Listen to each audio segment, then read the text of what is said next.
Bueno, hola a todos. Es un placer para mí, para la gente que trabaja conmigo, hacer este primer webinar, ¿no?, con expositores jóvenes. Es el primer webinar juvenil, si quieren ponerlo así, para nosotros, y es el número 22 que venimos realizando. Hoy tendremos a 3 jóvenes muy identificados con nuestro país y con su realidad. Ellos son Macarena Costa. Macarena es analista política en el grupo de análisis político 50+1. Es investigadora y escribe en el diario El Correo. Luego está Daniela Ibáñez, que es conductora de espacio político que se llama justamente Política Contracorriente en YouTube y es analista del Centro Willac. Finalmente tendremos a Alejandro Cavero, abogado, comunicador político, ha sido docente en la Universidad San Martín de Porres y ha trabajado en la sección política del comercio. Yo les doy la bienvenida no solamente a todos ustedes, sino a ellos también.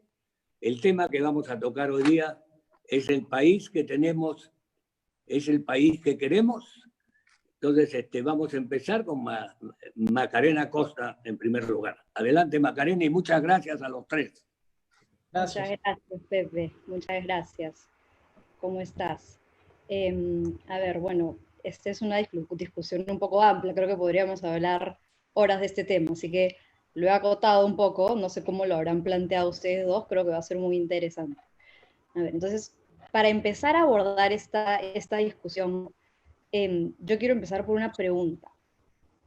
¿Qué es la peruanidad? O sea, es decir, ¿qué es la identidad peruana, ¿no? ¿Qué nos une a todos los peruanos más allá del fútbol o del ceviche, ¿no? ¿Existe ese elemento tan importante para una nación como el alma peruana? Entonces, esa es una pregunta que yo me hago constantemente, ¿no? Porque definitivamente hay elementos que nos unen a todos. Pero ¿cuáles son? ¿Y por qué no les damos más importancia? Porque de hecho yo creo que no les damos mucha importancia. Porque si hablamos de país, tenemos que saber que hablamos de algo que va más allá de un sistema político, de instituciones débiles en nuestro caso, de elecciones, sino que hablamos de su gente, ¿no? Y eso me lleva a mi primer punto, que es en lo que yo pienso cuando pienso en el país que yo quiero, ¿no? Porque este es un tema muy personal, entonces el país que queremos, yo voy a hablar del país que yo quiero. Voy a empezar contando sobre un viaje que hice el año pasado a Pozzoteni, que es una comunidad yánica en Junín. Y recuerdo un amigo, Alex, se dedicó a hacer preguntas a las familias, pero no solo preguntas estilo censo, sino que les preguntó a los niños de las familias cuáles eran sus sueños, a quién admiraban y qué querían ser cuando fueran grandes. Y las respuestas iban algo así, ¿no? Muchos de los niños admiraban a Paolo Guerrero, a Oreja Flores, había niñas que querían ser ingenieras agrónomas cuando fueran grandes, querían ser profesoras, había niños que querían ser científicos, policías, respuestas, digamos, que cualquier otro niño de cualquier otro lugar del Perú podría responder. Ahora, esta es una comunidad en la que no hay agua potable ni electricidad. Hay un colegio que no es del Estado y el nivel de educación promedio de un niño de tercero de media es el de un niño de tercer grado de primaria. Hay una posta médica en la comunidad, pero aún así, una de las principales causas de muerte entre las niñas son las infecciones urinarias, porque las muestras de orina pueden tomar entre días y semanas en ser enviadas al laboratorio, que queda en Satipo, la ciudad principal. Entonces, los niños tienen sueños, como cualquier otro niño. Mis sobrinos también tienen sueños. El problema es que las probabilidades de que los niños de Pozzoteni puedan cumplir sus sueños son considerablemente más bajas, solo por el lugar en el que nacieron. Entonces, el país que yo quiero es uno en que la suerte no determine en gran medida la vida que tendrás. Y con suerte me refiero al lugar y la familia en la que naces. Hoy suerte en el Perú es nacer en una familia que tiene los medios para proveer una educación de calidad para sus hijos, o que vive en una zona en donde hay colegios públicos de calidad, ¿no? Suerte es tener el privilegio de no tener que trabajar para poder ir a la universidad, o de poder ir a la universidad simplemente. Suerte es tener los medios para asegurar por ti mismo aquellos derechos que le corresponde al Estado proveer, como salud, educación de calidad, perdón, justicia, seguridad. Y yo creo firmemente que estos derechos, estos son servicios que el Estado debe proveer para todos los peruanos, independientemente de la localidad y de buena calidad. Creo que esto es lo más básico de lo más básico antes de que el Estado pueda abocarse a otras tareas, ¿no? Cuando escucho, por ejemplo, que se debate en alguna instancia del Estado la ley del cine, pienso, todo bien con la ley del cine, ¿no? Pero francamente tenemos que poder priorizar. Verdaderamente creo que el primer objetivo del Estado debe ser que ni un solo niño muera por diarrea o tuberculosis, que son tenemos niños que aún mueren por diarrea o tuberculosis y que ni una sola niña deje de ir al colegio para trabajar.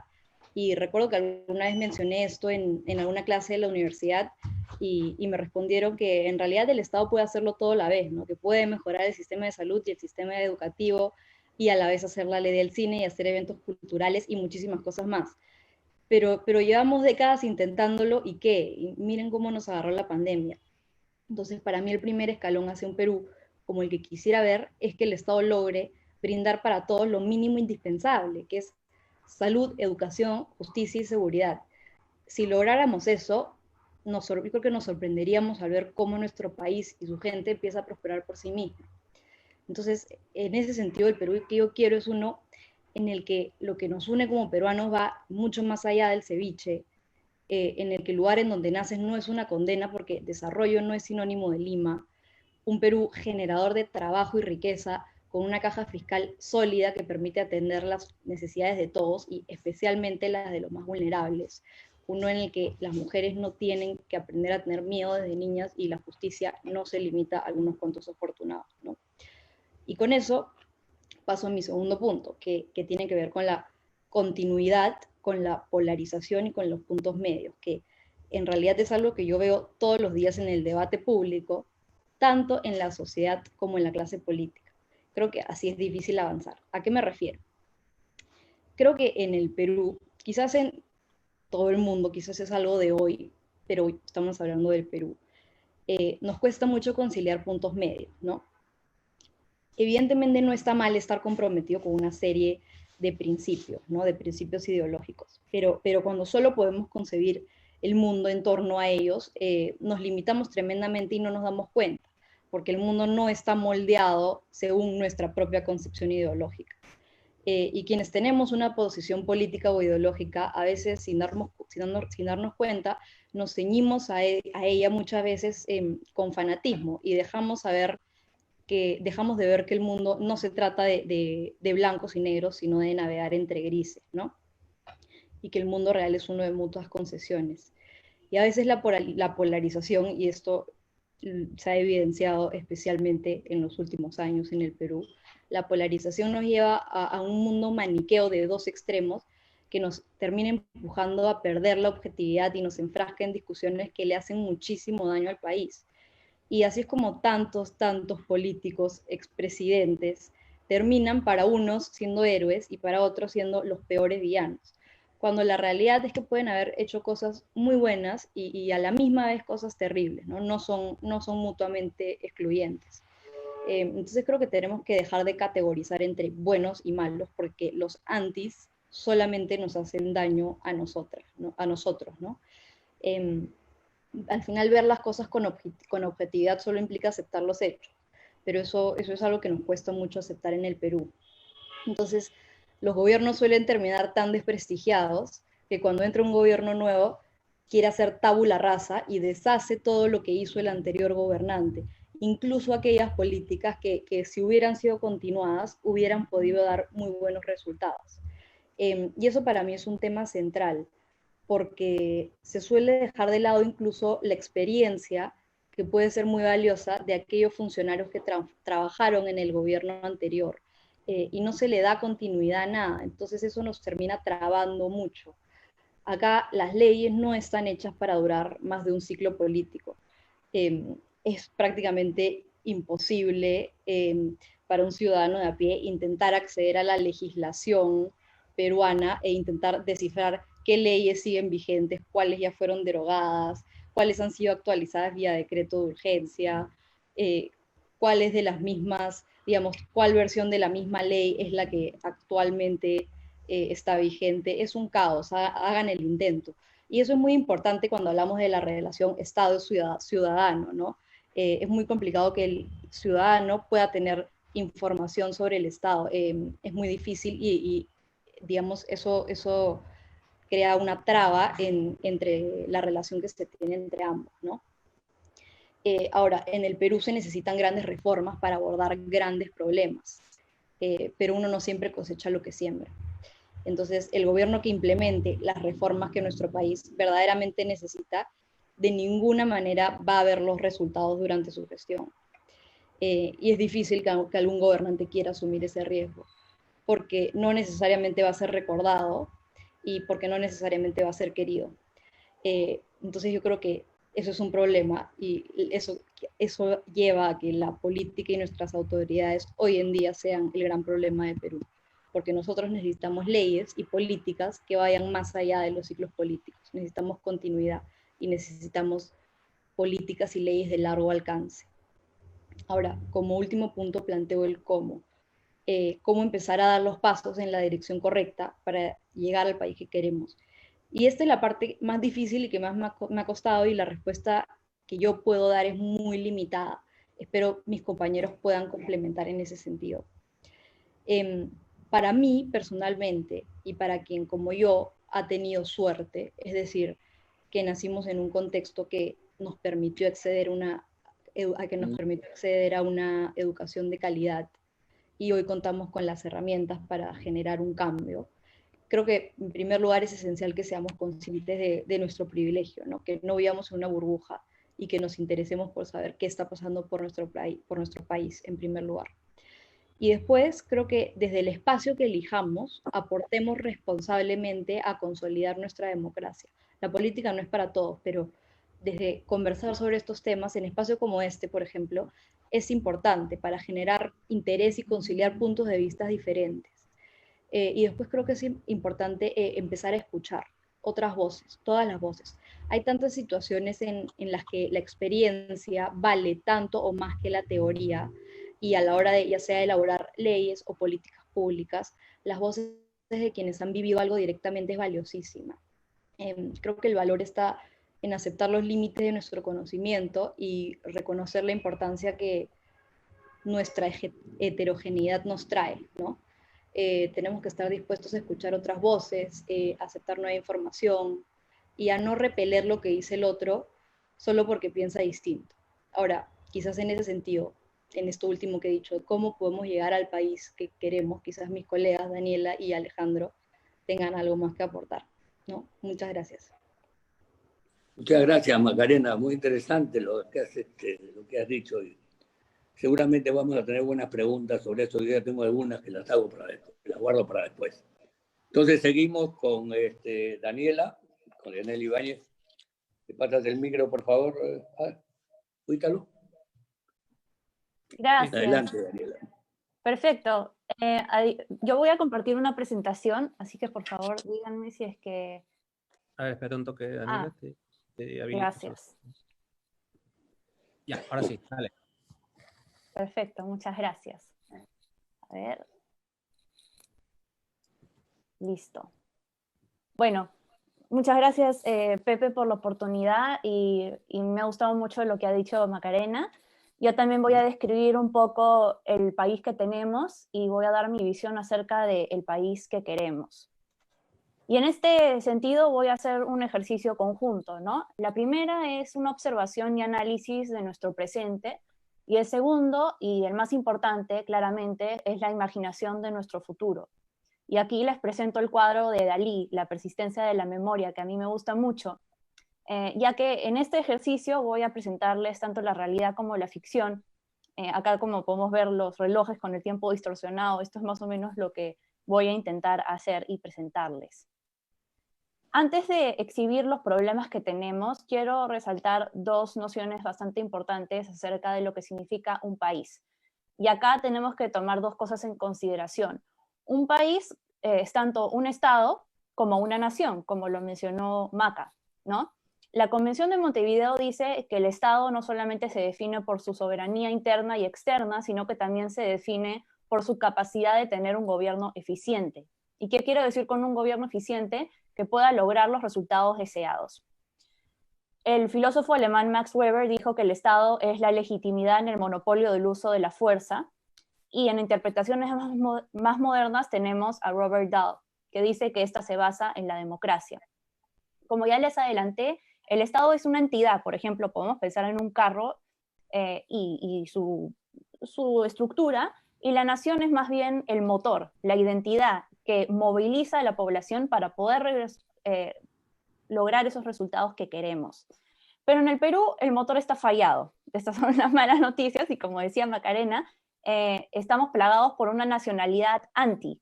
¿Y qué significa esto? Tenemos a los antifujimoristas, tenemos a los antiapristas, y no tenemos propuestas que vayan y vean hacia el futuro. Es más fácil crear temor que esperanza. Para empezar, acerca de los problemas, como verán, esta es una diapositiva bastante grande. Quiero empezar con la parte que está en naranja, que es la pérdida de confianza de nuestras instituciones. Y esto no es algo que hemos visto solamente este año, pero sino hace varios años. En este año hemos visto la crisis del coronavirus y la insatisfacción que tiene la población hacia la gestión del Estado hacia esta crisis. Lo hemos visto con el bloqueo del suministro de oxígeno, con la falta de detección temprana del virus en la población, de la cantidad de fallecimientos por millón de habitantes, que es extrema. Hace unos años hemos visto el deterioro de la confianza de la población hacia los partidos políticos y el Congreso. 90% le tiene poca o ninguna confianza hacia estas instituciones, que deben ser las más importantes, lo cual es muy preocupante. Y en tercer lugar tenemos, y ligado a todo esto, a la corrupción sistemática en nuestro país, empezando por el caso Lava Jato y los expresidentes investigados. Vamos en el sentido de reloj, a propósito de Dalí. La pérdida de confianza institucional ha generado que haya muchas propuestas populistas. Y las propuestas populistas básicamente lo que dicen y lo que proponen es aprovechar las piscinas de riqueza en la sociedad. Los populistas lo que hacen es dividir entre un pueblo noble que no puede errar y una élite corrupta. Y claramente esta es una visión bastante distorsionada de todas las cosas. En el Congreso tenemos propuestas para retirar los fondos de la AFP y los impuestos al patrimonio. Del parte del Ejecutivo tenemos la contratación no basada en méritos con el presupuesto público, y tenemos los montos no ejecutados del canon minero a nivel subnacional, y esto lo hemos visto hace algunos años. Entre todo esto, también en el Perú ha surgido una tendencia autoritaria. Como sabemos, seguimos a caudillos y no seguimos a partidos políticos. 45% de la población es tolerante a un gobierno autoritario, y la población apoya rupturas institucionales como las que vimos el año pasado, en septiembre. Según el IEP, 62% de la población manifiesta tolerancia hacia propuestas que puedan ir más allá de la ley, o candidatos que puedan ir más allá de la ley. Y esto es algo que yo encuentro sumamente preocupante, ya que no se trata solamente de mostrar resultados, sino, como decía Macarena, ser verdaderamente democráticos y pluralistas. Por supuesto, cualquier propuesta que podamos tener no puede ser basada en una visión de utopía, porque ya sabemos a qué tipo de resultados llevan esos experimentos. Pensemos en la Unión Soviética, solo para empezar. Tenemos que tener una visión realista de las cosas. ¿Qué es verdaderamente posible lograr dentro de nuestro sistema? Felizmente tenemos algunos puntos a nuestro favor para empezar. Siempre hay que ser optimistas. El primer punto es que somos emprendedores. Según el Global Entrepreneurship Monitor, el Perú tiene el espíritu más emprendedor de toda América Latina, y por lo tanto esta es una fuerza importante movilizadora en la sociedad para esfuerzos que nos puedan sacar adelante. En segundo lugar, como ya mencioné, somos bastante optimistas. El 61% de los peruanos afirma que el Perú va por buen camino, especialmente inclusive tras el COVID, somos bastante optimistas. Sin embargo, la mayoría quiere un gran cambio. Y acá se trata de dónde viene la oferta hacia este cambio. ¿Viene de la izquierda, viene del centro o viene de la derecha? Esta es la cuestión importante a considerar. En tercer lugar, tenemos que hemos mejorado significativamente en los últimos 30 años. En 1990, más de la mitad de la población era pobre. En el 2019, solo un 20%, lo cual sigue siendo bastante, pero es un incremento, es una mejoría significativa. El peruano promedio además producía $2.000 en 1990 y en el 2019 produjo $7.000, lo cual es muchísimo más. Entonces, como les muestro en este gráfico, tenemos que hacer una especie de sinapsis colectiva para que las cosas funcionen dentro de nuestro universo de la realidad. Este filósofo, yo lo admiro mucho, se llama Edmund Burke, es un filósofo conservador que vivió durante la Revolución Francesa y se opuso a ella. Y él dijo, no se puede planear el futuro a través del pasado. Y esto es lo que voy a intentar hacer en las siguientes diapositivas, que es ver cómo podemos plantearnos un futuro que no necesariamente tenga que ver con nuestro pasado. Tenemos que ser, como la mayoría de los peruanos, optimistas. ¿Qué queremos? ¿Y qué tenemos ahorita? Los invito a ver la primera imagen, que es la de un laberinto del Minotauro. Lo tenemos ahorita, es un estado antiguo, lleno de regulaciones, que nos atrapa, que tiene un desenlace interno, que no nos facilita la vida, simplemente que no nos permite progresar. ¿Y qué es lo que queremos? Queremos más bien algo como un juego de Pac-Man, ¿no? La vida de por sí ya es bastante complicada, como es navegar un juego de Pac-Man, pero necesitamos a alguien que nos ayude a realizarnos individualmente. Y yo creo que este agente puede ser un estado moderno que te acompaña y te ayuda a navegar la vida y que tiene un desenlace externo para que tú no vivas del estado, porque tú seas independiente. Y bueno, propuestas para el gran cambio, ofertas, tenemos muchas de parte de los radicales, especialmente de parte de la izquierda. Hay mucha oferta política. Yo más bien me identifico con el liberalismo, no más bien de centro, pero y para lograr ese tipo de proyectos que creo que han sido los más exitosos en la historia de la humanidad, tenemos que revertir la tendencia antidemocrática que tenemos en el país. Y como bien decía Macarena, tenemos que ser verdaderamente pluralistas. ¿Qué quiere decir esto? Que no por ser de izquierda o por ser de derecha uno está mal. Uno tiene que aceptar la diversidad de opinión, tiene que haber debate y distintas perspectivas para poder convivir en sociedad, ya que todos no pensamos lo mismo. De esto se trata una verdadera convivencia democrática. También debemos restaurar confianza en los líderes empresariales. ¿Por qué? Porque los líderes empresariales han perdido mucho prestigio y confianza tras la crisis del COVID. Esto no es algo que lo digo yo, sino que lo dicen las encuestas. Y por lo tanto debemos revertir esta tendencia anticapitalista. ¿Por qué? Los empresarios son bastante importantes, porque la mayoría del Perú es un empresario, en primer lugar, y en segundo lugar, los empresarios tienen la mayor capacidad para generar empleo. Y este es mi segundo punto. Debemos incentivar la empresa privada como generadora de empleo. ¿Y cómo hacemos esto? Ahorita no se dan las condiciones, porque tenemos demasiada burocracia. En el Perú, por lo menos toman 8 días 8 procedimientos y 26 días hábiles para crear una empresa. Esto es demasiado. En los países en desarrollo no se da así. Y en el Perú es inviable que alguien quiera ser formal con ese tipo de regulaciones. Según el Banco Mundial y su reporte de Doing Business, estamos en el puesto 133 de 190 países en facilidad de crear una empresa. Esto es prohibitivo y claramente no estamos en el mejor puesto a nivel mundial. ¿Y por qué empresa privada y no empresa pública? Porque la empresa privada tiene una característica muy especial y es que tiene la capacidad de alcanzar economías de escala.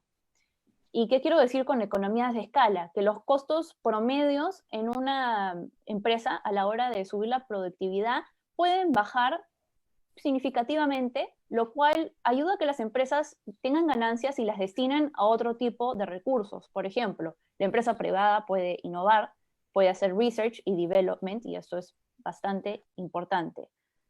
Pero no lo vamos a lograr si no cortamos el empleo público, que ha sido incrementado desde la época de Humala especialmente.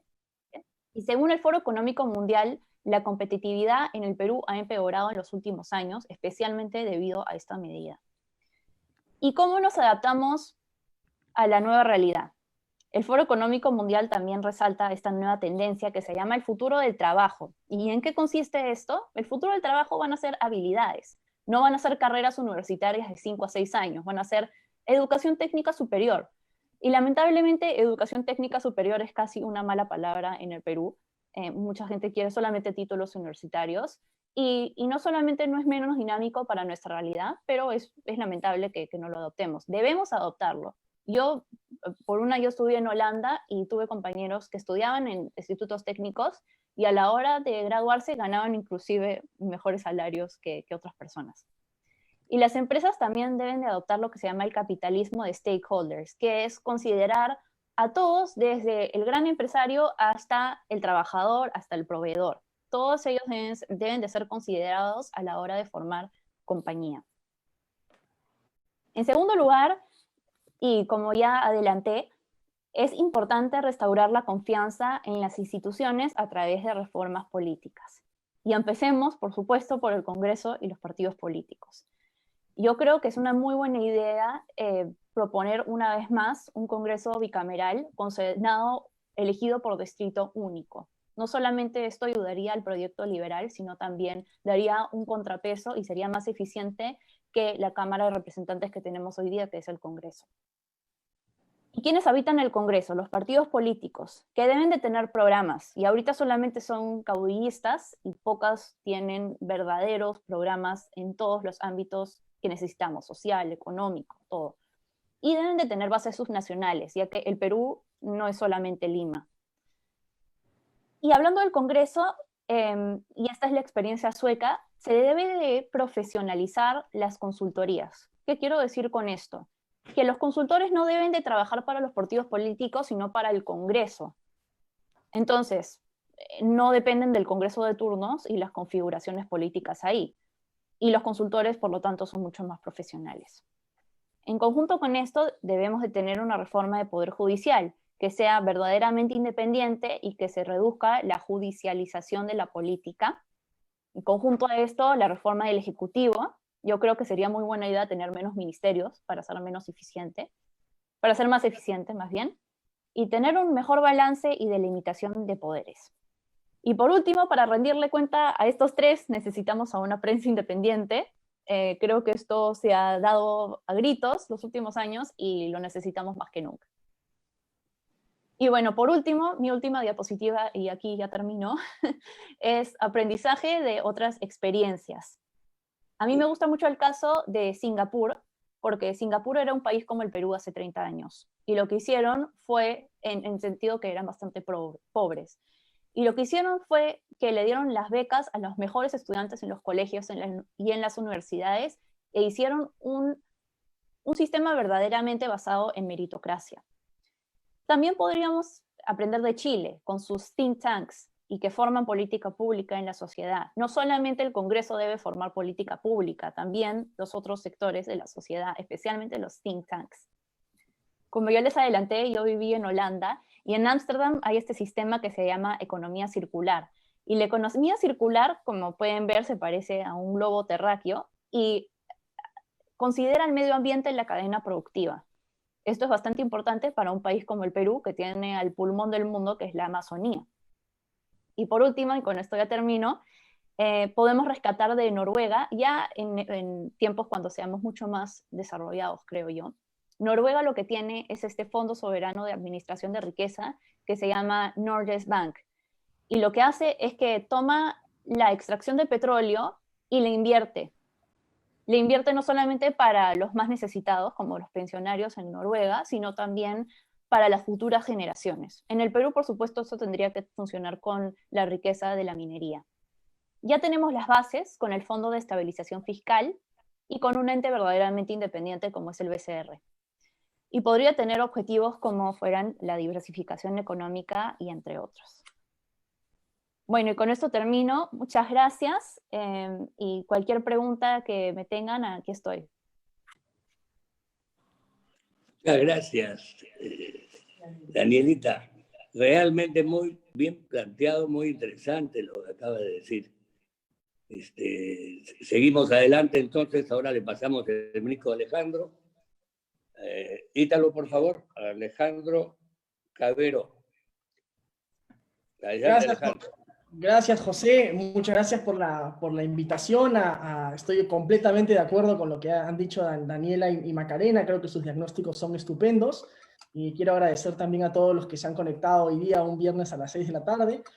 A ver, cuando José me invitó a hablar sobre el país que tenemos y el país que queremos, lo primero que se me vino a la mente es que estamos en medio de un proceso electoral. Estamos en medio de un proceso en el que vamos a tener que decidir en pocos meses una de las elecciones, desde mi punto de vista, más cruciales en la historia del Perú, en medio, de hecho, sea de paso, de una de las crisis sanitarias y económicas más severas que hemos tenido, ¿no? De hecho, ¿qué país tenemos ahorita? O sea, viendo un poquito el contexto en el que nos encontramos nosotros, tenemos alrededor de 3 millones de personas que han perdido su empleo, ¿no? El PBI ha caído alrededor de 15, va a caer alrededor de 15% este año. Tenemos un sistema de salud absolutamente, digamos, en estado crítico, ¿no? Un estado absolutamente incapaz de contratar, tienen que utilizar estas modalidades de gobierno a gobierno para poder sacar rápido los proyectos, porque el Estado no tiene la capacidad de contratar de manera rápida y sin corrupción. Tenemos un Estado, como bien lo mencionó Daniela, absolutamente repleto de corrupción y de amiguismo por todos lados. Tenemos un Estado en gran medida mercantilista, ¿no? Donde tenemos casos como los de Richard Swing y muchos otros. El día de hoy, bueno, ya se ha dado un paso ordenando la detención preliminar de Richard Swing y algunos otros involucrados, pero digamos, este es solamente la puntita del iceberg de una práctica que se ha sentido muy normal a lo largo de muchos años en el Perú, ¿no? Y sobre todo, y otra cosa muy importante que se me viene a la mente ahora es la profunda desintegración territorial que tenemos en el país, ¿no? Mi familia es de Tarma, de Junín, ¿no? Y yo toda mi vida me he pasado viajando mucho a la Sierra Central. Tenemos una casa en Tarma hasta el día de hoy, mi abuela.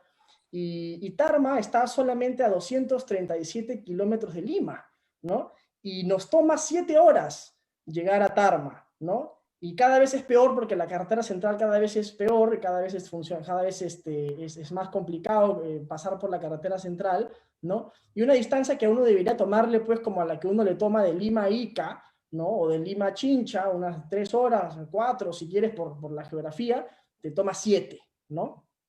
Y somos un país, lo que demuestra es que somos un país profundamente desintegrado. En cualquier otro país del mundo ya existiría, ok, si el espacio geográfico es muy pequeño, tú tendrías carreteras paralelas, sistemas de ferrovías, de trenes, lo que fuera, túneles, ¿no? Que en nuestro país nos demuestra lo enormemente fragmentados y desintegrados que estamos como sociedad, no solo en términos geográficos, sino en términos humanos, etc. Entonces, esos son los grandes retos que nos agarran hoy día: una economía devastada, un sistema sanitario en crisis, un Estado que no puede contratar, donde la gente se muere de miedo de firmar un solo papel porque tiene miedo de que lo metan a la cárcel, donde la política se ha judicializado enormemente, ¿no? Donde hay retos profundos de un modelo, digamos, que tiene enormes falencias. Ahora, no todo ha sido malo, digamos, en el Perú, como bien lo mencionó Daniela también, la pobreza se ha reducido muchísimo, la desigualdad, a diferencia de, como dices, un sector importante de la izquierda, también se ha reducido muchísimo en el país. Digamos, el acceso a la educación, el acceso a servicios básicos, que antes eran impensables. O sea, yo recuerdo, mis padres me cuentan que en la época de los 80 era complicadísimo conseguir algo tan básico como un teléfono, ¿no? Hoy día el acceso a la telefonía móvil es amplísimo a lo largo de todo el país, y eso por solo poner un ejemplo de los accesos a servicios básicos que se han incrementado exponencialmente. Evidentemente, no todo es color de rosa. El Perú tiene gigantescos retos por delante en materia, por ejemplo, de agua potable, de integración en infraestructura, de acceso a educación de calidad, ¿no? Pero no todo, digamos, ha sido malo. Hay muchas cosas que se han hecho bien gracias al modelo de crecimiento económico que se deben continuar. Yo, dicho sea de paso, yo fui bautizado el 12 de septiembre de 1992.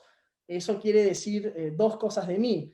La primera es que yo nací en un país, bueno, el 12 de septiembre, dicho sea de paso, es el día que se capturó a Abimael Guzmán, el día que se lo capturó hace poquito, ¿no? Y el primero es que crecí en un país después de la derrota del terrorismo y de la hiperinflación, ¿no? Y la segunda es que crecí en un país muy distinto al país en el que crecieron mis padres, ¿no? Entonces yo he visto, digamos, como joven, que tengo 28 años, yo nací en 1992, un país en constante crecimiento, en constante desarrollo, siempre perfectible, porque el crecimiento y la generación de riqueza, digamos, siempre puede ser mejor, pero al final yo he crecido en un país en relativa libertad, en relativa democracia y en constante crecimiento. Y me da la impresión de que mucha de mi generación, gente menor de 30 años, que no vivió las épocas complicadas de la hiperinflación, del terrorismo, en donde la regla era que el Estado sea el empresario, que el Estado sea el regulador, el que se meta en tu vida a controlar absolutamente todos los aspectos de la economía. Mi generación, al no haber vivido eso, dio por sentado, digamos, que estas cosas iban a estar siempre ahí, que la libertad que se consiguió en los años 90 iba a estar siempre ahí, que los gobiernos democráticos iban siempre a estar allí, ¿no? Y creo que descuidamos mucho la parte política y la parte del mensaje, ¿no? Hoy día el drama es clarísimo, 170.000 jóvenes han tenido que abandonar sus estudios por culpa de la pandemia, ¿no?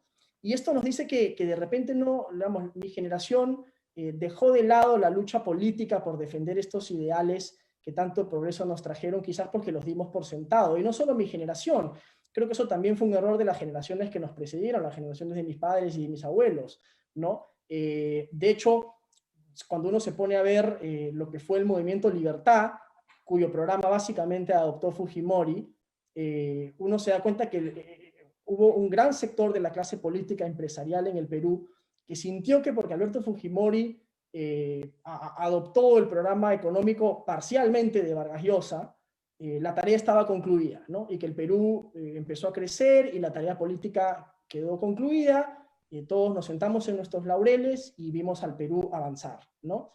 Y perdimos, digamos, de vista que la libertad se tiene que defender todos los días, que la libertad no podemos darla nunca por sentada, ¿no? Y que la libertad, como decía Ronald Reagan, un expresidente de Estados Unidos, no se hereda en la sangre, ¿no? Y la libertad solo está a una generación de distancia de extinguirse.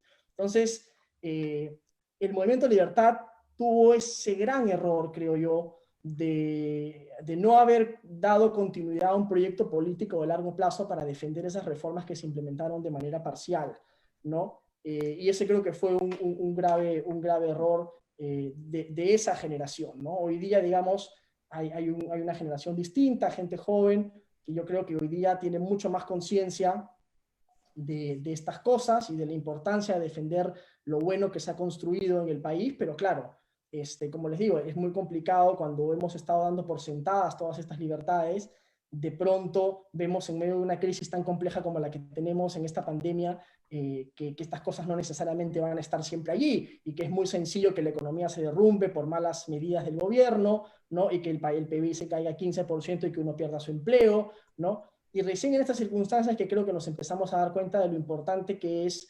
defender estas cosas que habíamos dado por sentados, ¿no?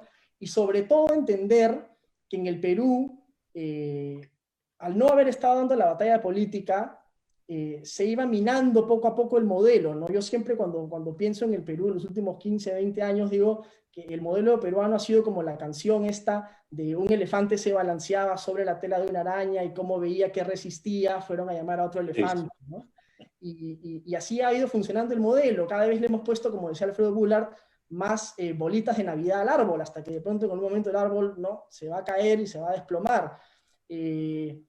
Entonces, yo creo que tenemos que darnos cuenta de eso, darnos cuenta que el árbol ya no resiste más, que la tela de la araña está a punto de derrumbarse. La pandemia creo que ha puesto en evidencia las enormes falencias de lo limitada de las reformas de los 90 y de lo fundamental que es continuar en reformas mucho más profundas, pero no hablar de un cambio de constitución, de empezar todo de cero. O sea, cuando uno tiene una casa sólida, ¿no?, a la que le faltan algunas refacciones, no tienes que tumbarte en la casa e incendiarla por completo para saber que hay cosas que tienes que mejorar. Nadie dice que el modelo es perfecto, evidentemente hay muchísimas cosas que se pueden hacer mejor, ¿no? Pero la cuestión es identificarlas, saber que hay que mejorar un Estado fallido, que no tiene información para contratar, que no conoce a su propia población, no tiene información de sus propios ciudadanos, está profundamente desintegrado en términos de infraestructura, en términos de acceso a servicios públicos, que no sabe gastar, que regula muy mal y que en muchos casos sobreregula, ¿no?, que tiene un sistema de representación política fallado, que tiene que reformar profundamente porque no tenemos partidos políticos,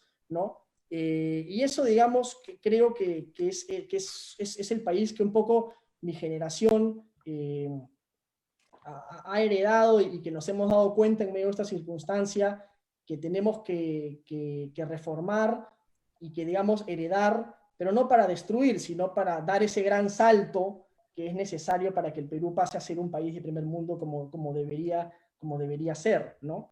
Ahora, ¿qué país queremos?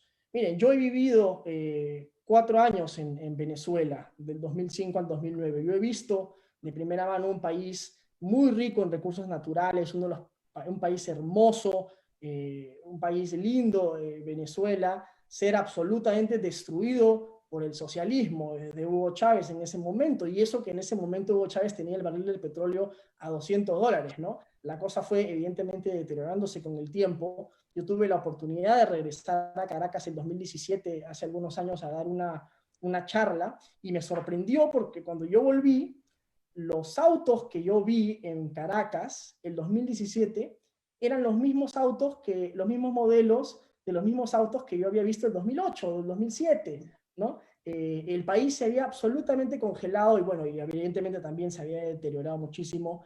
Entonces, digamos, ese no siento que sea el camino para el Perú y no creo que sea el camino para el Perú, ¿no? Ahora, para nosotros dar ese gran salto, ¿qué tenemos que hacer? ¿No? Y lo primero que tenemos que hacer es destrabar nuestro sistema político, ¿no?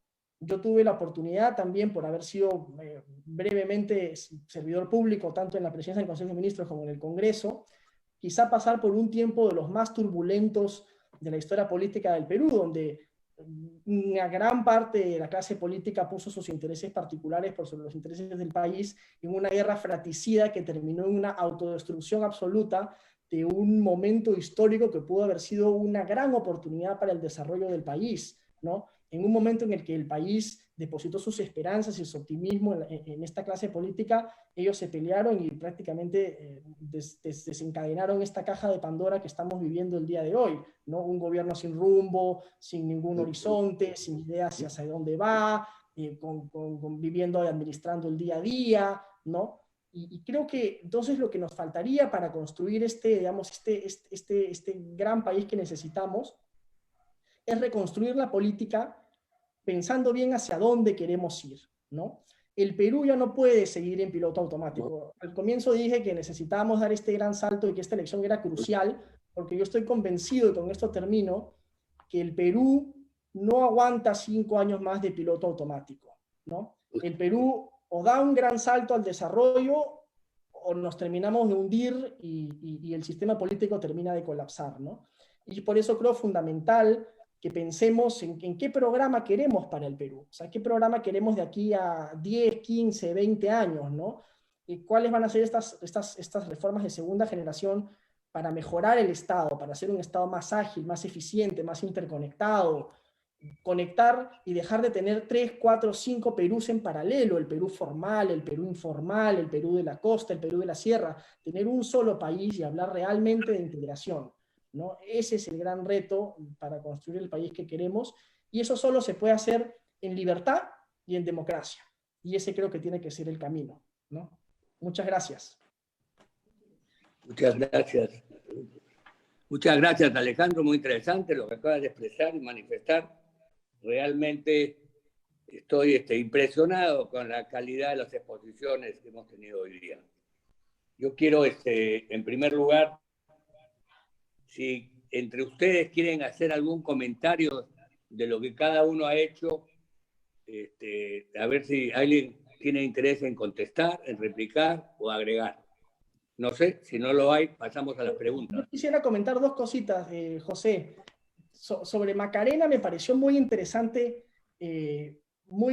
cuando dijo que lo que más falta en el Estado, y en eso yo coincidí con ella absolutamente, es continuidad en el Estado, ¿no? O sea, el gran problema del Perú y de los últimos 15, 20 años es que cada presidente que ha venido a administrar en automático lo que consiguió el anterior y básicamente a despreciar grandes cosas que se podían seguir. O sea, inclusive en una sucesión presidencial como la que hemos vivido de Martín Vizcarra al presidente Kuczynski, ni siquiera en un contexto en el que el vicepresidente sucedía al presidente, se tuvo la consideración de siquiera, digamos, contemplar su propio plan de gobierno, ¿no? Por el que fue elegido. Entonces, creo que eso es fundamental. Y respecto a lo que dijo Daniela, creo que dio en el clavo cuando dijo, es más fácil crear temor que esperanza, ¿no? Y así ha funcionado el sistema político del Perú. No hemos construido partidos políticos en función de planes y de ideas. ¿Cuál es la ideología de Podemos?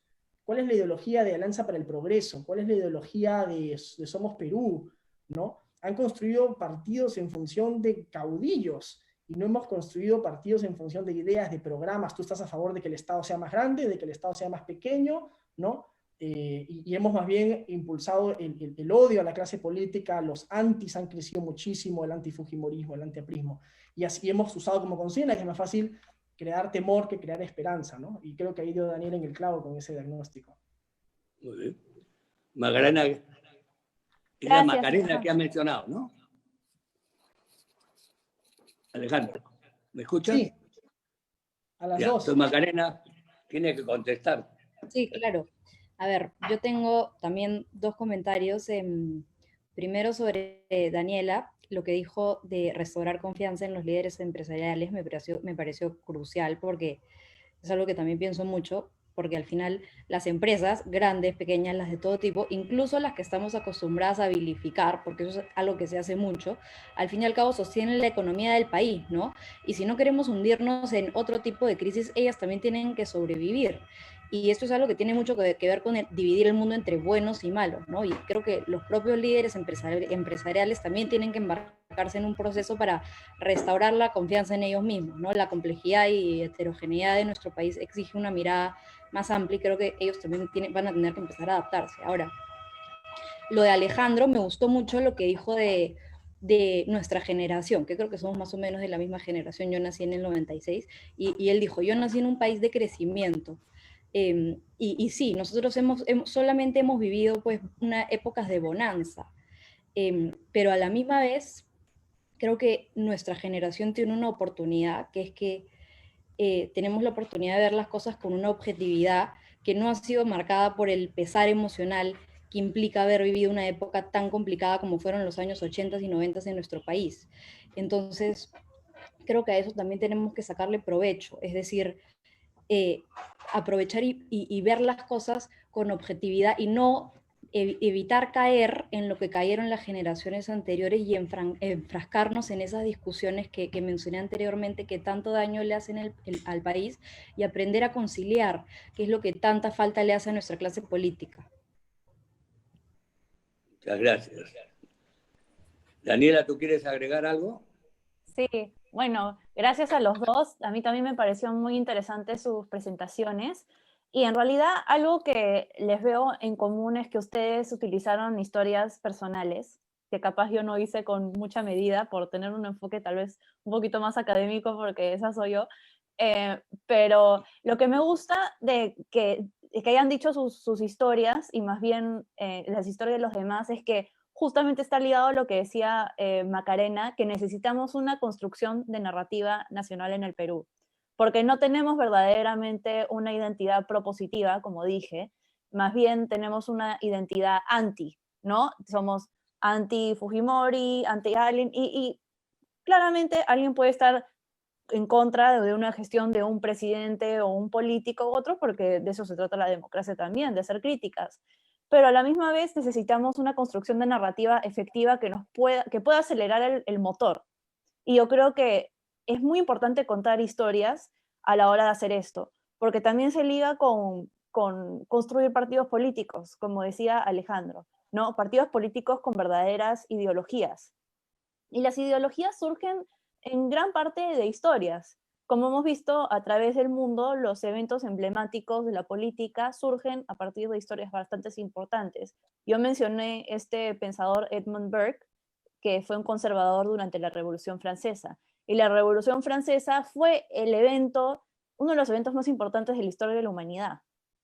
Y en el Perú no sé si hemos tenido una Revolución Francesa. No es que la tengamos que tener ahorita, en el sentido jacobino de la palabra, pero más bien necesitamos tener una revolución en el pensamiento de a dónde queremos ir, ¿no? Y ahí las historias de los peruanos son bastante importantes. y no solamente las historias de personas, como decía bastante bien Maca, que vivimos más bien en una burbujita, sino más bien en los peruanos por todos lados, ¿no? Por todo, sí, exactamente. Entonces necesitamos más de eso, más historias y más construcción narrativa. Gracias, Daniela. Sí, necesitamos una revolución en el pensamiento. Muy bien expresado, muy bien dicho, y eso debemos buscar. Yo quiero, antes de entrar a las preguntas, hacer un comentario de una persona que es un amigo personal cercano al cual yo le tengo mucha estima, es un magnífico empresario, y ese comentario vale la pena decirlo porque es lo que yo pienso además. Dice así: para los tres me siento reconfortado, orgulloso de ustedes. Me dan esperanza de un futuro mejor para nuestro país al ver que las presentaciones excelentes y extraordinarias que han hecho y agradecerles por ellas. Y eso yo también me adhiero porque realmente han sido muy, muy interesantes. Y ahora entramos a las preguntas. Yo me voy a guardar la mía para el final y voy a empezar con la pregunta para todos, para los tres. Dice así. Ya se me perdió acá. Qué refrescante es escuchar a estos jóvenes y hacernos recordar nuestros sueños juveniles, que posiblemente hoy la política y nuestra sociedad civil lo ha permitido. Pregunto a los tres, ¿qué hacemos para descontaminar la política de la corrupción en nuestro país? Empezamos con, perdóneme, con Macarena. Macarena.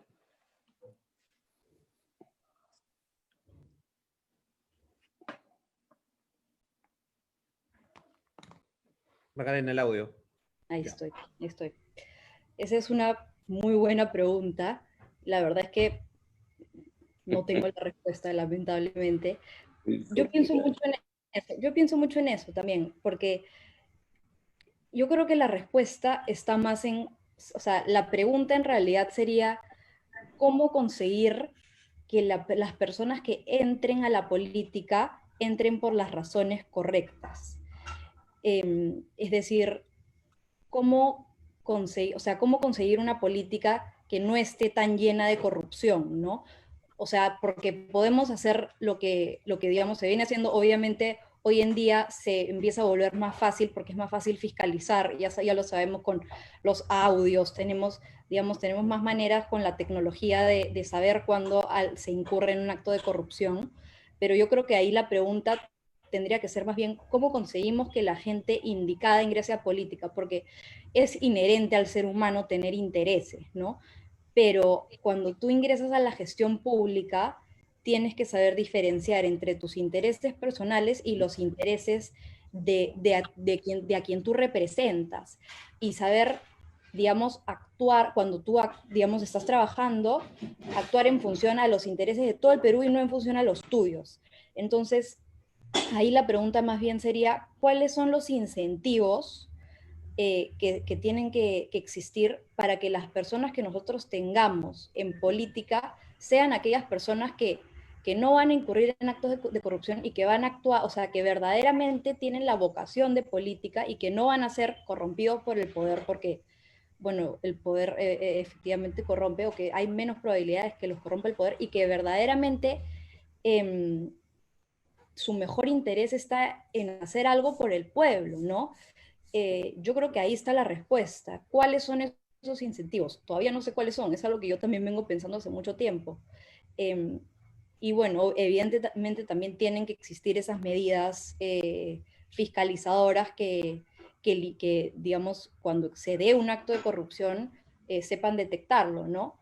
Pero creo que la primera, digamos, empieza antes, ¿no? O sea, lo primero tiene que ser lograr que la gente correcta esté en la política. No Gracias, Macarena. Daniela. Sí, bueno, estoy de acuerdo con Macarena. Tal vez yo quiero agregar un punto más del punto de vista académico. En la universidad yo aprendí que la corrupción tiene dos maneras de ser vista en niveles generales de cómo podríamos solucionarla. En primer lugar, podríamos entender a la corrupción como una relación entre un agente y un gerente. Y esto es de lo que hablaba Macarena, ¿no? Que entendemos, por ejemplo, que los ciudadanos contratan a los políticos para poder hacer las tareas que ellos no pueden hacer el día a día, no, por ejemplo, hacer leyes. Pero también hay otra manera de ver la política, que es a través de un sistema de interacción colectiva. ¿Y qué quiere decir esto? Esto ya va más allá de una relación lineal, como explicaba antes, sino más bien hay varios actores dentro del gobierno que interactúan entre sí. Y lo que tenemos en el Perú, lamentablemente, es un problema grave, ya que no es una corrupción que se puede, no solamente se puede solucionar contratando a un par de políticos con buenas intenciones, pongámoslo así, ¿no? La corrupción está arraigada en la sociedad sistemáticamente. Por ejemplo, la corrupción puede ser un acto muy chiquito, como puede ser el policía que te pide coima en la carretera cuando regresas de Asia a Lima a las 9 de la noche. Como también puede ser la corrupción a niveles más grandes, como hay muchos ejemplos en este gobierno, creo yo, y en otros gobiernos, por supuesto. Entonces, tenemos que ver realmente la corrupción no solamente como un sistema que existe en el Estado y el gobierno, que es algo que nosotros no hemos experimentado. Por ejemplo, bueno, Alejandro debe saber porque Alejandro estuvo realmente en los círculos del poder, ¿no? De la presidencia del Consejo de Ministros. La mayoría de nosotros no hemos estado en esa posición. Sin embargo, también hemos vivido la corrupción en nuestros día a día. Muchos de nosotros estamos tentados en incurrir en actos pequeños de corrupción, ya que son los incentivos que existen en nuestra sociedad. Entonces, como bien dice Macarena, ¿cómo vamos a poder contratar a los mejores? ¿Cómo vamos a poder elegir a los mejores para que nos representen? Bueno, cambiando nuestras propias actitudes en primer lugar y no resignarnos a que no se pueden cambiar las cosas y que vamos a seguir siendo corruptos, para nada. Tenemos que ser optimistas y positivos que sí lo podemos lograr. Muy bien. Pasamos a Alejandro, que ha respirado Estado. Vamos a ver qué dice. Mira, yo creo que lo que diría de cómo tenemos, creo que la pregunta que hizo Macarena dio en el clavo, ¿no? O sea, ¿cómo logramos tener mejores políticos? Y yo creo que necesitamos una política de más ideas y menos personas, ¿no? Ahí donde hay políticos que van al Congreso a hablar de ideas y van a defender ideas y van a defender principios, van a defender menos intereses particulares de determinadas personas o de determinadas facciones, ¿no? Ya no va a importar si tú eres de Urresti o de Luna en Podemos, o si tú eres de Lescano, Vitocho o Barnechea en Acción Popular, ¿no? Sino va a importar qué cosa defiendes tú, ¿no? Y mientras más ideas haya en la política, la gente se meta en política por defender cosas y no por defender personas, va a haber menos defensa de intereses personales en política y creo que por tanto menos corrupción. Ahora, no es solamente también un tema de mejorar a la gente que entra, hay que mejorar los incentivos que existen en política, ¿no? Y la política y las leyes crean muchas veces sobreregulación que incentiva la corrupción, ¿no? Lo que tenemos que hacer es simplificar, sin dejar que sea la ley de la selva. Nadie nunca va a defender la ley de la selva, pero tiene que ser un Estado de Derecho inteligente, ¿no? Donde la ley se respete porque se siente justa, porque se siente que la gente, que esa ley representa un sentir de la ciudadanía y no es una ley abstracta que yo digo, mejor me lo doy la vuelta, ¿no? Porque es más fácil y porque nadie la respeta, ¿no? Y quitar eso de la cultura, ¿no? Pero el problema es de ambos lados, ¿no? Y también creo, dicho sea de paso, que si queremos tener una política que defienda ideas, tenemos que traer nuevas ideas. La gran mayoría de las doctrinas de los partidos políticos que todavía tienen doctrinas en el Perú, que son 2 o 3, son doctrinas que nacieron en el siglo XX para explicar un país del siglo XX, ¿no? Acción Popular, el Partido Popular Cristiano, el Partido Aprista, ¿no? Y muchas veces, y perdónenme quienes aquí sean de Acción Popular, pero tenían frases como el Perú como doctrina, ¿ok? ¿Eso qué significa? ¿No? Entonces, yo sí creo que necesitamos empezar a hablar un poco más en política en términos de ideas y no tanto en términos de personas, y pensar profundamente una reforma del Estado que genere pocos incentivos para la corrupción, ¿no? Y yo creo que eso viene básicamente adecuando la ley a la realidad, ¿no? Y que la gente sienta propia la ley y que la cumpla porque la considere suya y la considera justa, ¿no? Y eso creo que es fundamental. Hay que unir el Perú formal con el Perú informal, si no, vamos muertos. Muy bien. Gracias, Alejandro. Interesante la respuesta. También voy a aprovechar esto porque mi pregunta está relacionada con lo que se acaba de hablar. Yo pienso que dentro de todo lo que se ha mencionado acá por ustedes, existe, en resumen, ¿no?, un consenso en la necesidad de un cambio profundo en el país. Hemos hablado de esta revolución del pensamiento. La necesidad de un cambio en el país es fundamental. La crítica en todas las áreas de gobierno, de justicia, de educación, de salud, etcétera, son compartidas por ustedes también. Por todos nosotros están compartidas. Todos los presidentes que hemos tenido de diferentes ideologías han sido pues un desastre, ¿no? Corruptos, sinvergüenzas, nos han engañado, no solamente a nosotros, sino a los vulnerables, a todo el mundo, ¿no? Porque hemos tenido de izquierda, de derecha, de centro, de todo.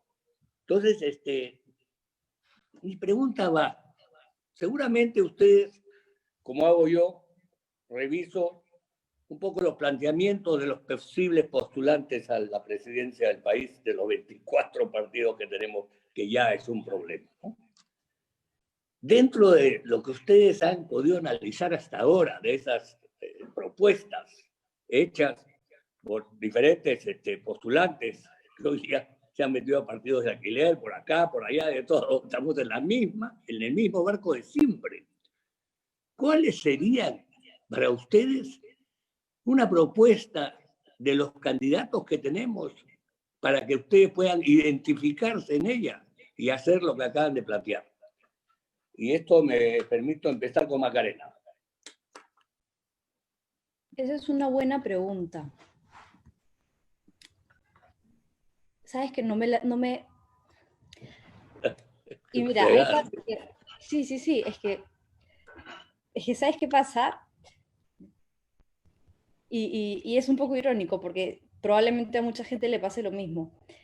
Desconfío tanto de los posibles candidatos que yo no sé si es que incluso hay una propuesta que me atraiga, si es que le creería. Pero es una buena pregunta. Bueno, si es que habláramos es que no son propuestas que se hayan hecho antes, ¿no? Habláramos de bajar los impuestos, claro, priorizar temas como salud, educación. No son cosas nuevas, son cosas que... El problema no son las propuestas. Hay planes de gobierno maravillosos que han terminado siendo elegidos gobierno. El problema es la ejecución, para mí. ¿Cómo identificar esto? Complicadísimo. Entonces entramos a lo mismo. Yo quiero agregar algo más que creo que es importante dentro de la conversación que estamos sosteniendo, que es vital, que yo estoy plenamente satisfecho de haberlos invitado a ustedes, jóvenes con pensamientos juveniles y con pensamientos beneficiosos para el país. Mencionó antes Alejandro, hizo una mención a los presidentes que teníamos y algo dijo de la carretera central. Por ejemplo, esto solamente va al tema de corrupción, que es lo que nos ha destrozado el país. La carretera central es la carretera que debió, en primer lugar, hacerse antes que cualquier carretera que se hizo, las famosas carreteras en el norte, en el sur, con Odebrecht, etcétera, que no ha servido absolutamente para nada. Entonces, todas esas actitudes y acciones tomadas por los presidentes y que nos hemos encontrado en una circunstancia como la que vivimos hoy día y tener, además, 24 partidos políticos, después de escuchar a Macarena también, no tenemos opción. Por eso digo yo, la pregunta el título que tenemos de esta conversación es ¿qué gobierno queremos? ¿Qué país queremos? Podemos quererlo, pero ¿qué posibilidades tenemos de tenerlo? Seguimos adelante. Entonces, Daniela, a ver tú. Sí, bueno, como Macarena, también creo que es muy temprana la detección acerca de qué realmente van a ser los programas de cada partido. Yo he escuchado un par de entrevistas y un par de videos, ya sabemos que programas están saliendo en la televisión. Y por supuesto, yo quiero recalcar una vez más que es muy importante los programas y bueno, a la hora que uno vota, uno debe de guiarse que son sus propios intereses, no solamente eso, sino también que va a ser efectivo, ¿no? Y es importante tener las luces prendidas, el foco prendido y alerta a las medidas populistas, porque las medidas populistas pueden sonar muy bonitas, pero escasas vez son efectivas.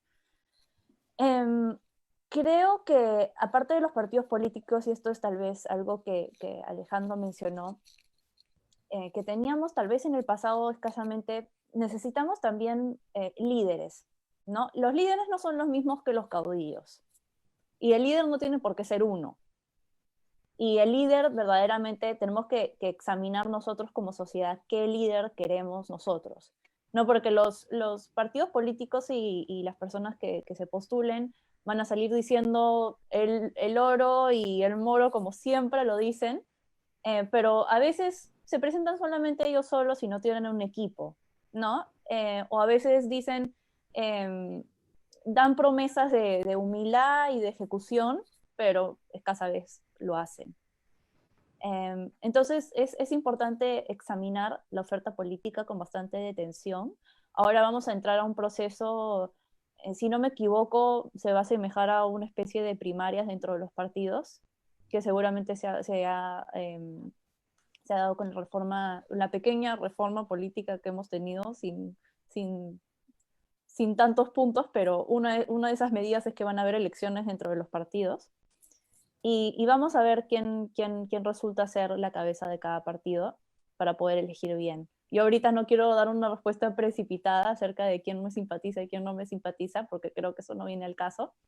Creo que más bien tenemos que estar alertas a los que se proponen y las actitudes y además cuál es la capacidad de ejecución, como decía Macarena.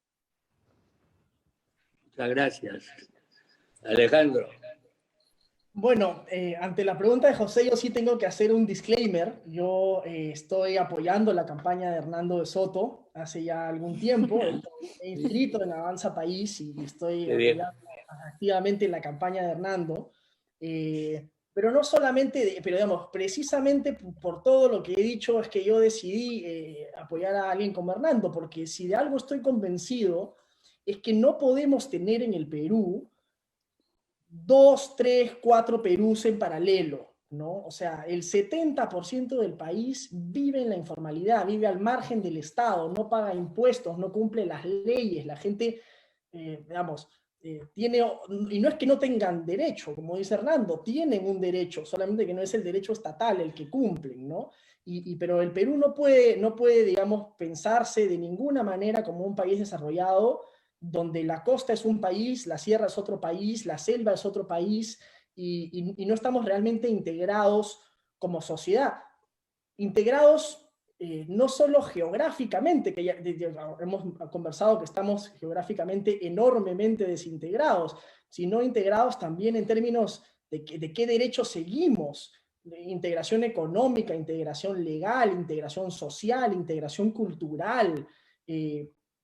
Es fundamental que todos los Perús y los múltiples Perús que existen empiecen a interactuar y empiecen a conversar un poquito más, ¿no? El drama del Perú al comienzo de nuestra historia republicana, en los primeros 30 años, después de la independencia del Perú, fue una constante guerra civil entre los pequeñitos Perús que no se ponían de acuerdo y entre los caudillos que no se ponían de acuerdo, ¿no? Porque el Perú, justamente por ser ese gran mosaico heterogéneo de culturas y de pequeñas digamos, diversidades, nos ha sido siempre muy difícil conversar unos con otros, ¿no? Y bueno, y si tú me preguntas por qué estoy yo apoyando a Hernando y por qué creo que Hernando tiene la solución, porque yo creo que Hernando tiene la gran propuesta que no tiene ningún otro, que es integrar ese Perú de arriba con ese Perú de abajo, ¿no? Y sin eso yo siento que no vamos a llegar a ningún lugar, y mucho menos pensar que podemos llegar a ser un país de primer mundo si no resolvemos ese gran dinosaurio en la habitación que nadie ha querido ver por décadas en el Perú, ¿no? Interesante, muy bien, muchas gracias. Aquí tengo una pregunta para las tres también. Dice, en democracia la cantidad de votos se impone sobre la razón. El político usa la pasión para captar los votos, por eso la fuerza de los mensajes populistas. En ese escenario, ¿cómo elevamos el nivel en base a la razón? Macarena. Bueno, yo creo que siempre se usa la pasión. Entonces yo creo que la razón tiene que volverse un poco más apasionada. Eso es verdad, eso siempre ha pasado. O sea, es verdad que no solo, o sea, el populismo y quizás, claro, por ejemplo, los mensajes de izquierda siempre son mucho más sentimentales que, por ejemplo, los mensajes mucho más racionales de liberalismo. Ese es un hecho, ¿no? Yo creo que en ese sentido, es simplemente aprender a apelar a las emociones, ¿no? No sé por dónde iba la pregunta, los mensajes democráticos simplemente tienen que aprender a también apelar a las emociones. Eso es eternamente los buenos líderes, si es que son buenos líderes porque saben cómo conectar con el público, saben cómo apelar a las emociones, y a veces son populistas, pero no necesariamente, o sea, entonces yo creo que para transmitir un mensaje que apele a la razón, digamos, que esté fundado en bases lógicas, que haga sentido, pero que busque conectar con un público mayor, necesariamente también tiene que tener ese elemento de conexión con el pueblo, ¿no? Y para eso sí, pues no hay otra manera de hacerlo que apelar a los sentimientos. Hay que se tiene que encontrar la manera. Eso es eterno, es desde siempre. Un líder carismático, un líder que tiene, digamos, que levanta pasiones, siempre hay un elemento ahí emocional, sin importar el mensaje que transmita. Está clarísimo. Muy bien. La señorita Ibáñez. Yo estoy de acuerdo con Maca. Yo creo que la política, uno nunca va a desligar la pasión de la política. La política es pasión. Acá el ejercicio es que la pasión no las dominen los populistas, sino otros proyectos, ¿no? Yo creo, por ejemplo, yo me pongo con bastante emoción a la hora de pensar del liberalismo. Al igual, creo que acá Alejandro me hace un high five virtual porque él es el rey de hacer pasiones del liberalismo. Por ejemplo, pensamos en esto, ¿ya? Y realmente esto es algo que yo me he puesto a pensar desde el inicio de la pandemia. ¿Cómo es posible que en el Perú haya habido una de las cuarentenas más estrictas del mundo y hayamos tenido la mayor cantidad de fallecimientos por millón de habitantes? ¿Ya? Eso está muy ligado con el liberalismo. Porque pongámonos en el escenario que no hubiera habido una cuarentena tan estricta.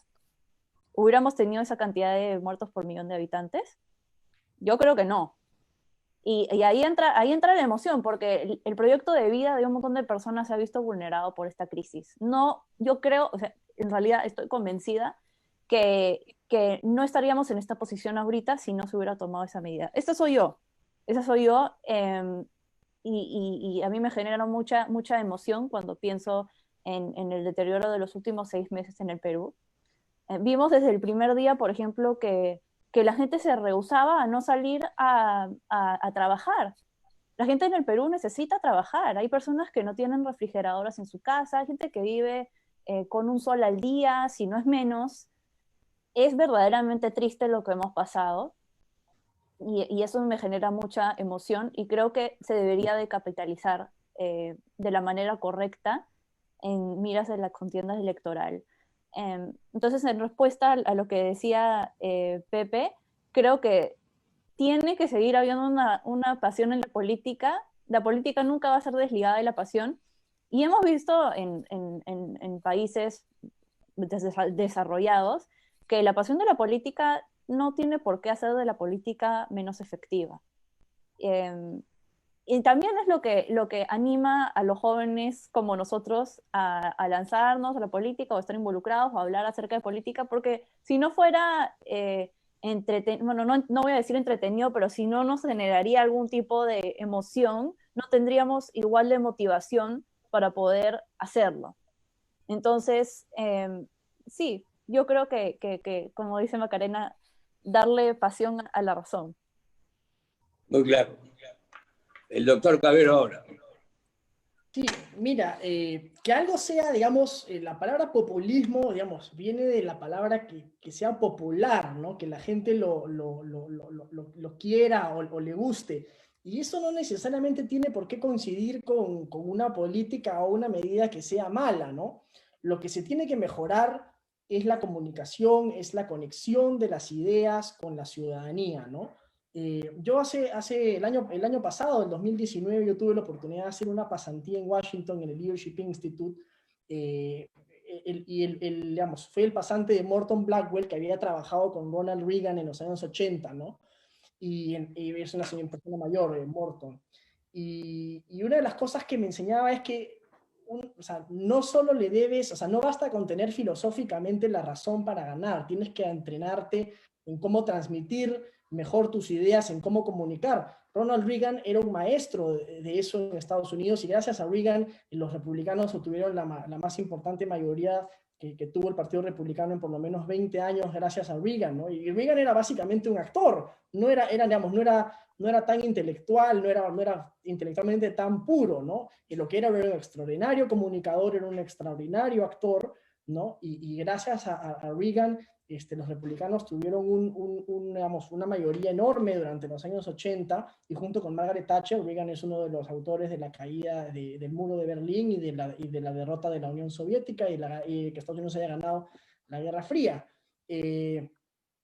Entonces, no es que las ideas de la libertad sean más racionales o no tanto, sino es que pueden ser igual de atractivas. Yo creo que son sumamente atractivas. Hoy día cada vez más hay un activismo a favor de las ideas de la libertad y de la economía de mercado mucho más fuerte de la que había antes. Pueden seguir a ustedes a economistas como Javier Milei en Argentina, por ejemplo, que hace un activismo muy pasional sobre las ideas de la defensa de la economía de mercado. Aquí en el Perú tenemos ejemplos locales. Pueden seguir en Instagram a la tiendita libertaria que hace merchandising de cosas liberales y con consignas de mercado, porque siempre era muy popular que la gente tuviese su polo del Che Guevara, ¿no? Yo no decía, oye, ¿por qué no tienes siempre su polo del Che Guevara? ¿Por qué no tienes un polo de la cara de Hayek o la cara de algún pensador liberal, ¿no? Entonces, claro, ahí sí yo me confieso defensor del liberalismo en ese sentido, pero no es porque seamos más racionales, podemos ser sumamente pasionales y sumamente emocionales, pero creo que todo depende de cómo comunicamos, ¿no? Y de comunicar con optimismo, comunicar con pasión, y no hay que ser necesariamente, bueno, y eso puede llevar a ser populista siempre y cuando lo que tú propongas, digamos, vaya de la mano con el sentimiento de la gente, pero hay que dar esa batalla cultural, ¿no? Los defensores de la libertad nos hemos quedado fuera de la batalla cultural.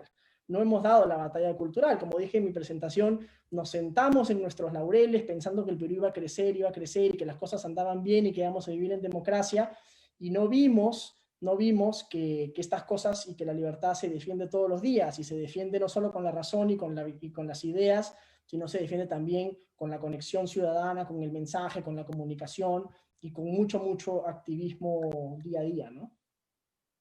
Muy bien, muy interesante. Evidentemente, los polos del Che Guevara era una demostración de rebeldía, ¿no?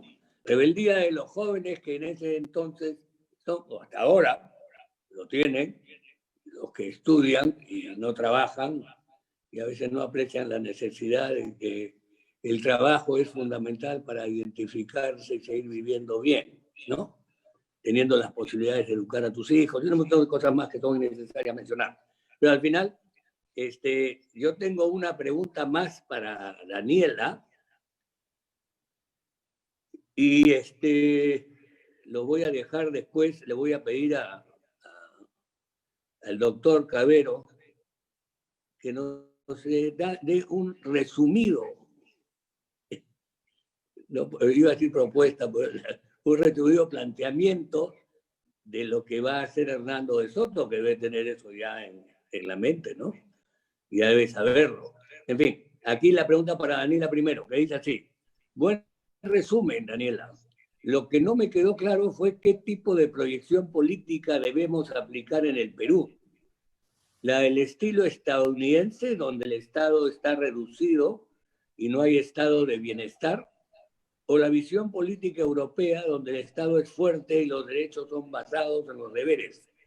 Entre paréntesis dice impuestos, que la población aporta al Estado y recibe de este excelentes servicios. Ese es para Daniela. Sí, bueno,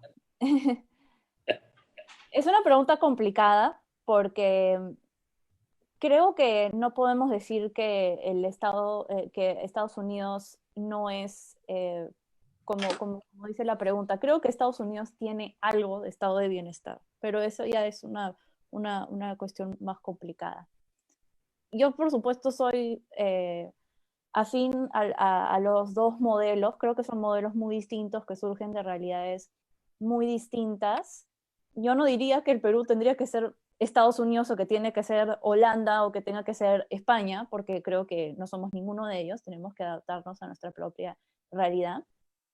En lo personal, yo creo verdaderamente que el Estado tiene que ser limitado, sin embargo que tenga que haber ciertas regulaciones. Yo tampoco no me voy a, creo que Alejandro mencionó a Javier Milei, que según Javier Milei no deben de existir ni el Estado, yo no llego a ese punto. Yo creo que sí tiene que haber impuestos, solamente los necesarios, tienen que haber regulaciones solamente las necesarias, las mínimas. Por lo tanto, yo no creo que el Perú esté listo para ser un estado de bienestar ahorita. Yo mencioné al Fondo Soberano de Noruega. Este es un modelo que funciona en un estado de bienestar como es ese país, que tiene una de las mejores educaciones del mundo, uno de los mejores sistemas de salud pública. Yo tenía una amiga noruega y verdaderamente me dio testigo de ese sistema. Pero en el Perú no estamos ahí, porque en el Perú lo que tenemos que hacer es liberar las cosas.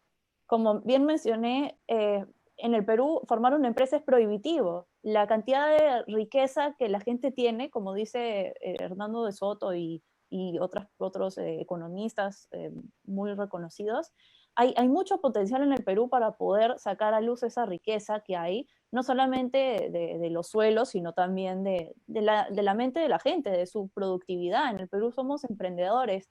La cantidad de innovaciones que hay acá en el Perú es espectacular, y es espectacular que no pueden estar dentro del sistema. Entonces tenemos que ir paso a paso.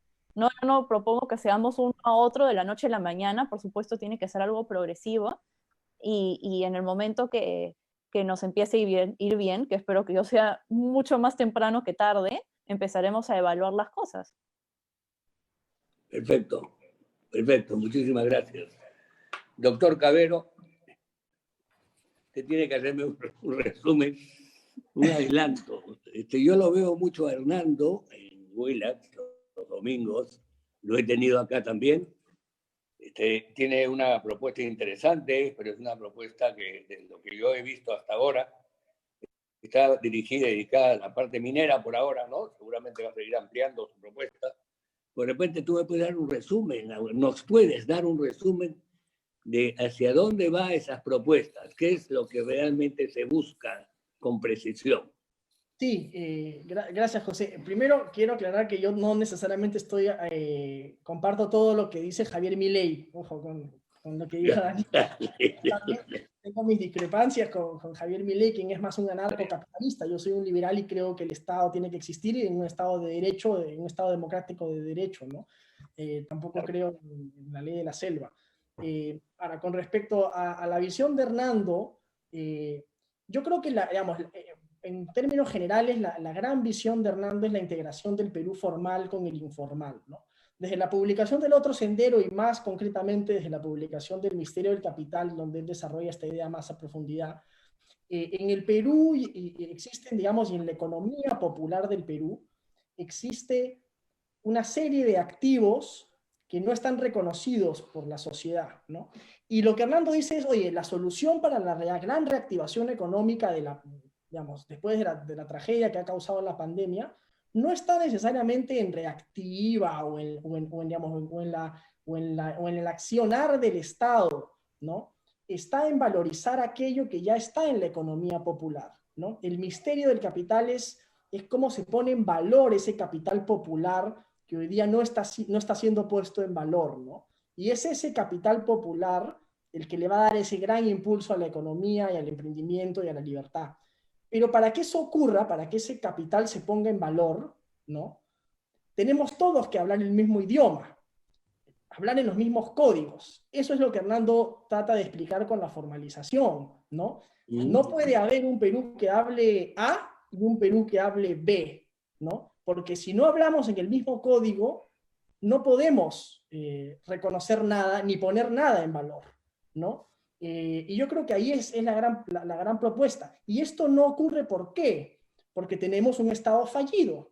Y tenemos un Estado fallido en muchos sentidos. Un Estado desintegrado, un Estado que no tiene información sobre su población, un Estado que no sabe comprar, ¿no? Entonces, gobernado por improvisados, como dijo Macarena, sin continuidad en las políticas, sin un servicio civil duradero, profesionalizado, ¿no? Donde cada administración entra el amigo, el cuñado del que le toca gobernar en ese momento.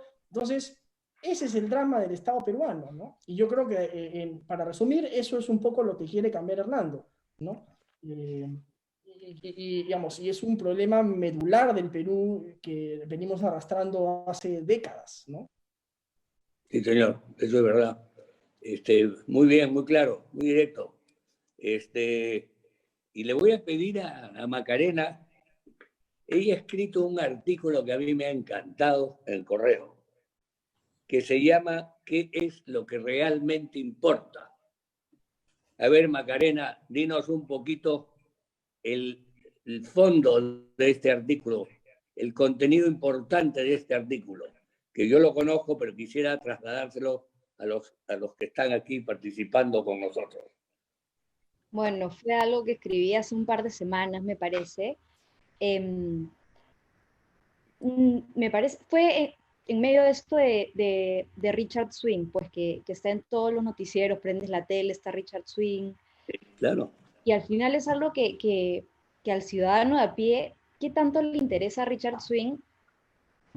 Y todos los medios lo cubren cuando en realidad dejamos los verdaderos problemas del Perú, que son pues los niños que se mueren de diarrea, digamos, los problemas crónicos que tenemos hace mucho tiempo y que seguimos teniendo, que son los problemas de todos los días, como que ya parece que nos hemos aburrido de ellos, ¿no? Como que a nadie les da bola porque son cosas de todos los días, ¿no? Entonces se vuelven ordinarias. Y en realidad son las cosas más importantes que deberíamos estar abordando, ¿no? Pero no, uno abre el periódico, prende la tele, la radio y todo es Richard Swing y la chismografía con Richard Swing y lo que está pasando y en realidad tenemos que tener un poco más de perspectiva, ¿no? O sea, vivimos en un país en donde tenemos niños que se mueren por tuberculosis, lo que mencioné ahora básicamente, ¿no? Vivimos en el Perú,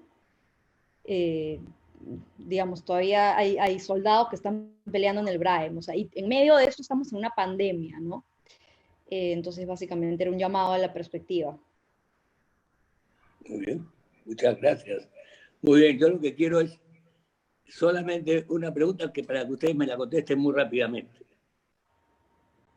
Este debate entre Trump y Biden, que no tiene nada que ver con el Perú en el fondo, pero sí tiene que ver con todo el mundo, así que también tiene que ver con nosotros. ¿Qué opinan del debate que ha habido hace 2 días, creo, entre estos dos señores? Empezamos con la señorita Ibáñez. Sí, bueno, A mí, francamente, a mí me interesa mucho la política americana desde hace muchos años. Yo tengo familia en Estados Unidos, tanto en California como en Texas. Y me siento, hablando de emociones y pasiones, a mí me apasiona mucho la política de ese país. Y yo voy siguiendo a Donald Trump desde el 2016 y nunca me ha agradado. Y esta ocasión ha reforzado también mi poco agrado hacia él. En tanto el debate creo que fue un debate que dio mucho por hablar ya que fue desastroso. Creo que denota una completa degradación de la política americana, lamentablemente, pero creo que el principal culpable acá es Donald Trump, porque creo, y ahí no puedo ser imparcial de ninguna manera, y creo que todos los que me conocen entienden mi postura. Eh, si más bien yo estoy, digamos, más de acuerdo con la postura económica del Partido Republicano, creo que este partido ha sufrido muchísimo con Donald Trump, con la pérdida de valores y la pérdida del respeto a la democracia. Creo que el no aceptar los resultados electorales en noviembre, lo cual a mí me parece bastante preocupante, entre otras cosas. Entonces, en general, no me gustó el debate y la verdad que tiene que mejorar la calidad de la política en ese país también. Es terrible. Ya, gracias. Doctor Cabero. Mira, yo estoy muy preocupado a raíz de ver el debate también y ver el nivel de agresividad, digamos, con el que Trump contrariaba a Biden, y Biden le decía, ya cállate, hombre, ya no, o sea, ya era un nivel nunca antes visto en la política norteamericana, que suele ser una política mucho más tolerante y tal. Pero el drama de fondo es que si uno ve cómo han evolucionado las tendencias políticas en Estados Unidos en los últimos años, uno va a ver la constante polarización tanto del Partido Demócrata como del Partido Republicano. Antes la gran mayoría de miembros de ambos partidos tendían mucho más al centro, ¿no? Y a lo largo de los últimos años, o específicamente los últimos 10 años, se han corrido mucho más hacia los extremos. Es decir, cada vez los demócratas se han ido mucho más a la izquierda y cada vez los republicanos se han ido mucho más a la derecha, cosa que no solía ocurrir antes. Antes, como digo, estaban ambos mucho más al centro, ¿no? Entonces, el debate se ha polarizado muchísimo, y eso solamente se ha visto en el debate de ayer, que es solamente un ejemplo de la enorme polarización en Estados Unidos. Ahora, al igual que Daniela, yo no soy un fanático de Donald Trump, pero sí creo y comulgo mucho más con las políticas del Partido Republicano que las políticas del Partido Demócrata, ¿no? En el sentido de que sí creo que Donald Trump no es el mejor líder para representar a las ideas del Partido Republicano, ¿no? Pero también tengo un temor legítimo de las ideas que están en el Partido Demócrata, porque Joe Biden no va a gobernar solo, nadie gobierna Estados Unidos solo, vas a gobernar con un partido muchísimo más a la izquierda, con personajes como Bernie Sanders, que defendían abiertamente a Evo Morales y a Hugo Chávez. O sea, miren ustedes las declaraciones y van a ver a Bernie Sanders defender abiertamente a estos dos personajes, ¿no? Entonces, hay que ver, bueno, en Estados Unidos existen controles, existen, digamos, lo que los americanos llaman checks and balances. No es tan fácil controlar el poder en Estados Unidos, hay mucha fiscalización y tal, pero no deja de preocuparme. Yo la verdad que creo que es una situación muy dramática para Estados Unidos. No te podría decir por quién votaría si fuera americano. Agradezco no hacerlo y no tener que tomar esa decisión, porque creo que están en una encrucijada y en una polarización enorme, y realmente puede ocurrir cualquier cosa, ¿no? Yo tengo mucho temor también de que no creo que simplemente por sacar a Trump ya hay una victoria para Estados Unidos. Yo creo que un gobierno demócrata también representa un montón puede representar un montón de retrocesos para Estados Unidos, sobre todo en materia económica, ¿no? Correcto. La señorita Costa, Macarena. Bueno, creo que el debate fue una burla para el constitucionalismo estadounidense, ¿no? Que siempre ha sido objeto de mucho respeto para todo el mundo. Y bueno, creo que Donald Trump se portó como se porta Donald Trump, perdón, Biden no estuvo a la altura. eh, no estuvo a la altura del debate. El moderador Desastroso. estaba como moderando una pelea de dos niños, básicamente. a mí me dio mucha pena, me dio mucha pena, es como un quiebre, o sea, marcó como un quiebre en la institucionalidad democrática de Estados Unidos, que por ser Estados Unidos siempre ha representado como emblemáticamente la democracia, ¿no? Y siempre ha respetado mucho las formas. Si me dices que eso pasó en Perú, bueno, ok, entendería, ¿no? Pero siempre ha respetado mucho, allá siempre se han respetado mucho las formas, entonces sí, me hizo acordar mucho un libro de Lewis que es How Democracies Die, donde analiza mucho cómo se ha ido erosionando el respeto a las formas y la institucionalidad y cómo todo esto se ha venido dando durante la época de Trump, que yo tampoco soy fan de él, pero tal como han dicho Daniela y Alejandro, de la misma manera yo estoy más de acuerdo con las ideas republicanas, pero a, no votaría en 1000 años por Trump. Creo que el daño que él le ha hecho y que le está haciendo a la institucionalidad y a la democracia americana es mucho más grande de lo que podría ser cualquier candidato demócrata. Correcto, realmente desastroso, una vergüenza mundial, el país más importante del mundo, si quiere ponerlo así ahora, no sé, pero definitivamente ha sido catastrófico, porque eso ni siquiera ha sido debate, no ha habido propuestas, ha sido deplorable. Yo quiero sugerirles a todos, hay un magnífico periodista que yo sigo que se llama Diego Rusarín en Instagram. Él tiene, claro, es un periodista internacional, tiene ideas internacionales, sobre todo americanas, pero es importante escucharlo. Tiene ideas también mundiales y le sugiero escucharlo en Instagram. El otro tema que quiero desde ya convocarlos a ustedes tres, evidentemente mi interés futuro es tener acá los candidatos más importantes de nuestro país y si es que quieren venir acá, porque esto no es tan grande como otras canales, etcétera, pero sí creo que podríamos convocarlos. Y en esa convocatoria me gustaría tener un panel de gente joven. Yo ya no quiero paneles de gente mayor, quiero gente joven.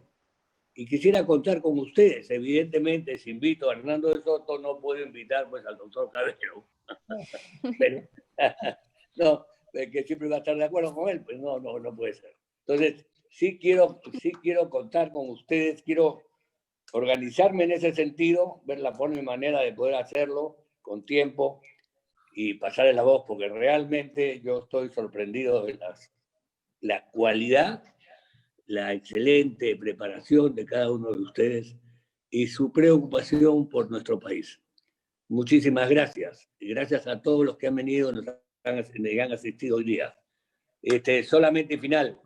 El día miércoles tenemos nuevamente un webinar, el segundo webinar sobre subversión y terrorismo.